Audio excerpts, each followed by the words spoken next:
श्री संत धोंडीराज महाराज श्री क्षेत्र कुळधरण समाधी मंदिर आणि मागे पाहिलं तर एक कुळधरणची अस्मिता जगदंबा माता आणि साधू संतांच्या या पदपर्शाने पावन झालेली पवित्र भूमी श्री महाजोबा महाराज ब्रह्मचैतन्य आत्मारामगिरी बाबा आणि आत्मलिंग श्री धोंडीराज महाराज समाधी मंदिर हे पवित्र हे ठिकाण पवित्र ते कुळ पावन तो देश ते हरीचे दास जन्म घेती आणि अशा ह्या पवित्र ठिकाणी पूजापाठ करण्याचा खऱ्या अर्थाने आदरणीय आपल्या सर्वांचे लाडके काका खऱ्या अर्थाने आपण त्यांचं नाव घेण्याइतकं मोठे नाहीत आणि आदरणीय काका म्हणजे खऱ्या अर्थाने ब्राह्मण म्हणावं कोणाला ज्याने ब्रह्म जाणलं त्याला ब्राह्मण म्हणावं असं जाणकार आदरणीय काका एक लाहाडे कुटुंबियांचे एक आधारस्तंभ वैकुंठवासी आपल्या सर्वांचे लाडके दादा खऱ्या अर्थाने त्यांची एक आठवण एक कायम स्मरणात राहते त्यांच्या स्मरणार्थ आपल्याला येथे वृक्षारोपण केलेलं आहे गोड असं त्यांची आठवण राहावं म्हणून एक पर्यावरण वाचवा म्हणून त्यांच्या स्मरणार्थ येथे एक वडाचं झाड लावलेलं आहे आदरणीय काकांच्या वतीनं आणि खऱ्या अर्थाने ते हयात असताना आम्ही एक पेरूचं झाड लावलं होतं त्या पेरूला सुद्धा खऱ्या अर्थाने दुःख झालं असावं कारण दादा गेल्यानंतर ते पेरूचं झाडसुद्धा सुकावलं होतं आणि खरंच माणूस म्हणतं माणसानं सोन्यासारखं असावं पण मी म्हणतो माणसानं सोन्यासारखं नसावं कारण सोनं हे सोन्याच्या मर्यादित राहतं माणसाने असलं तर परिसाप्रमाणे असावं कारण लोखंडाचंही सोनं करण्याची ताकद परिसामध्ये असते त्याच अनुषंगाने तू मामा लोखंडाचं सोनं करण्याची ताकद ह्या लाहाडे कुटुंबामध्ये आहे आणि खरंच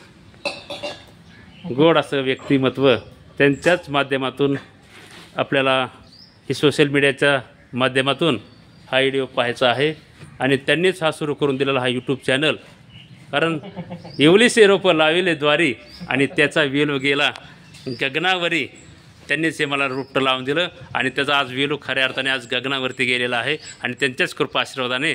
निश्चितच मलाही काही मानधन मिळेल आणि त्यांचा एक मोठा आशीर्वाद खऱ्या अर्थाने मला लाभणार आहे आपण त्यांच्याशी संवाद साधणार आहे 2 मिनटं फक्त कारण त्यांनाही वेळ नाही ही पूजापाठाची सेवा त्यांच्या हातून आज होणार आहे आणि गोड असा पर्वकाळ आहे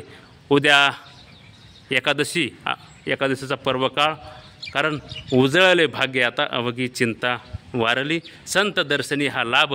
पद्मनाभ जोडेला आणि काकांना विनंती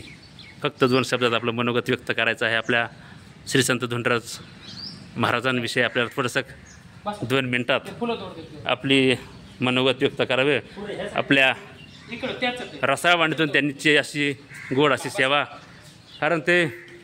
भाग्यवान आहात करे अशा धोंडीराज महाराजांची त्यांच्या हातून सेवा घडत असते आणि नमस्कार कुळधरण आई जगदंबेच्या पावनभूमीमध्ये यूट्यूब चालू केलेले आपले पर्यावरणप्रेमी आबासाहेबजी काकडे हरिभक्त पारायण आबासाहेब महाराज काकडे यांच्या वतीने हा चॅनल खूप सुंदर अशा प्रकारे चालवण्यात येत आहे आज आपण सद्गुरू ब्रह्मचैतन्य धोंडीराज महाराज यांच्या मठामध्ये काही माहिती देण्यासाठी व्हिडिओ तयार करत आहोत ही आपली समाधी सन 1663 ते 65च्या दरम्यान महाराजांनी घेतलेली आहे आणि समाधीचा सोहळा आपण दरवर्षी महाशिवरात्रीच्या पर्वकाळामध्ये करत असतो महाशिवरात्रीच्या पर्वकाळामध्ये अखंड हरिनाम सप्ताहानिमित्ताने आपल्याला पर्यावरणप्रेमी आबासाहेब काकडे यांची फार मोठ्या प्रमाणे मदत होते त्याचप्रमाणे आपण दत्त जयंती या ठिकाणी दत्त मंदिरही आहे दत्त मंदिराची दत्त जयंती मोठ्या प्रमाणात साजरी करतो त्या ठिकाणी गावातील सर्वांचा आपल्याला मदत होते आणि भजनी मंडळाचीही मोठ्या प्रमाणात मदत होते त्याचप्रमाणे पर्यावरणप्रेमी आबासाहेब काकडे यांनी दर सोमवारी या ठिकाणी भजनाचा कार्यक्रम ठेवून आपल्या मंदिराची शोभा आणखीन वाढवलेली आहे पुढील माहिती पुढील चॅनलमध्ये मिळेल कृपया हा चॅनल सबस्क्राईब करा